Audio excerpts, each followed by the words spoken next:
জুবিন গার্গ, যাকে নিয়ে বিচারের নামে প্রহসন চলছে। ছি ছি ছি, এটা কি হচ্ছে?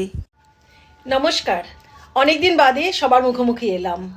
সবাই নিশ্চয়ই খুব ভালো কিন্তু আছে। একটা কমন জায়গায় জুবিনের বিচার নিয়ে আমরা মনে হয় কেউ ভালো নেই। ভেবেছিলাম জুবিন গার্গকে নিয়ে আর ভিডিও বানাবো না, পুরোটাই ভগবানের উপরই ছেড়ে দেবো, এটা আমার ইনস্টিংক্ট বলছিল। কিন্তু যা চলছে, তখন ভিডিও না বানিয়েও তো আমি পারছি না, কারণ জুবিনকে তো ভুলে থাকা যাচ্ছে না।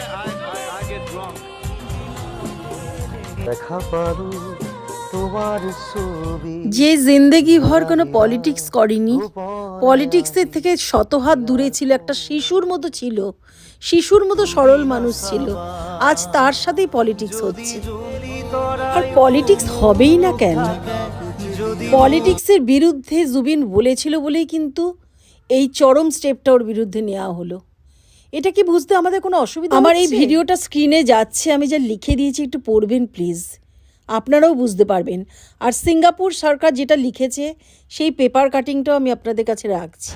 বলতে আমার দ্বিধা নেই ভাই, এটা এখন দুই দেশের সরকারের মধ্যে মীমাংসা চলছে, মানে দুজনের সমঝোতা। জুবিন গার্গকে বিচার নিয়ে চারিদিকে যে একটা প্রহসন চলছে, সেটা কি বোঝা যাচ্ছে? মানে আপনারা কি বুঝতে পারছেন?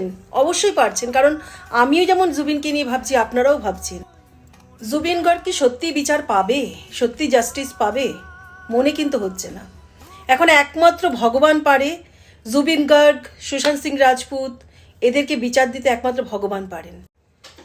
সিঙ্গাপুর সরকার এতদিনে যেটা বলল যে এটা ড্রাউনিং কেস, নট মার্ডার, এটা তো সিম্পল এই দোষীদের পক্ষে গেল।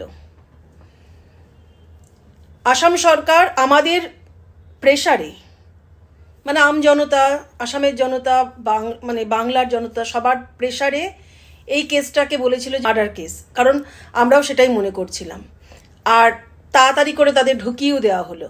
কিন্তু এখন সিঙ্গাপুর সরকার এটা বলছে, এটা কি দুজনের গট আপ নয়? আলটিমেট কি হচ্ছে?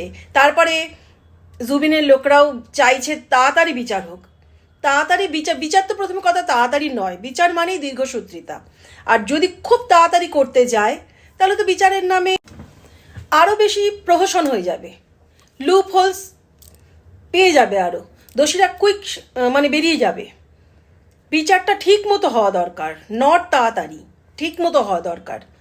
এখন যেটা সিঙ্গাপুর সরকার বলল, আসাম সরকার কিন্তু নিজের দিক থেকে ঠিক রয়েছে, মার্ডার কেস বলে আমাদের সেন্টিমেন্টের সাথে সেন্টিমেন্টটা মিলিয়ে দিয়েছে।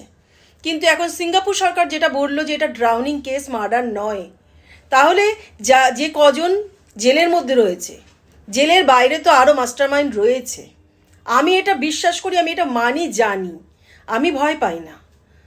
শুধু যারা জেলের মধ্যে রয়েছে তারাই দোষী নয়, বলতে গেলে অনেক কিছু বলা যায়, সেটা বলছি না। কিন্তু এখন যে কজন জেলের মধ্যে রয়েছে তাদের তো পক্ষে গেল বিচারটা।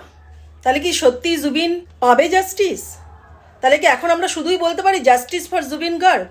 এখন জোর গলায় বলতে হবে শাস্তি দোষীদের দিতে হবে, দিতে হবে। কেউ কেউ ওর বিচার এর জামিনটা প্রত্যাহার করেছে, কারণ তারা জানে যে তারা এমনিই তাদের জামিন হয়ে যাবে, শাস্তি তাদের হবে না।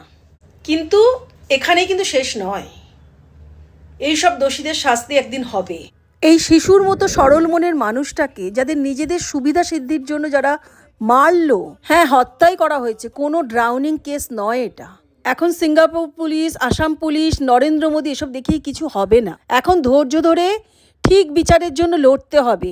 খুব কুইক যদি বিচার চাইতে যাওয়া হয়, তাহলে কিন্তু দোষীরা আরামসে ছাড়া পেয়ে যাবে। আর তারপর জুবিনের টাকায় আয়েস শুরু হয়ে যাবে, জুবিনের কেস বিষবাও জলে চলে যাবে, যেটা এখনও আছে। জুবিন কি সত্যিই বিচার পাবে? আমার যেটা মনে হয়, আপনাদেরও কি সেটাই মনে হয়? চলুন আমরা সবাই একসাথে ঈশ্বরের কাছে প্রার্থনা জানাই, জুবিন গার্গ যেন সত্যি সত্যি বিচার পান। ঈশ্বরের বরপুত্র ছিলেন তিনি, আসামের নিজের ছেলে, আমাদের সবার প্রিয় জুবিন গার্গ। Justice for Zubeen Garg. হে বাবা মহাদেব, সুশান্ত সিং রাজপুতকে, জুবিন গার্গকে তুমি জাস্টিস দিও। ওদের প্রকৃত দোষীরা যারা এখনো ছদ্মবেশে ভালো সেজে লুকিয়ে আছে, যেন শাস্তি পায়। জয় সিয়া রাম, জয় হনুমানজি।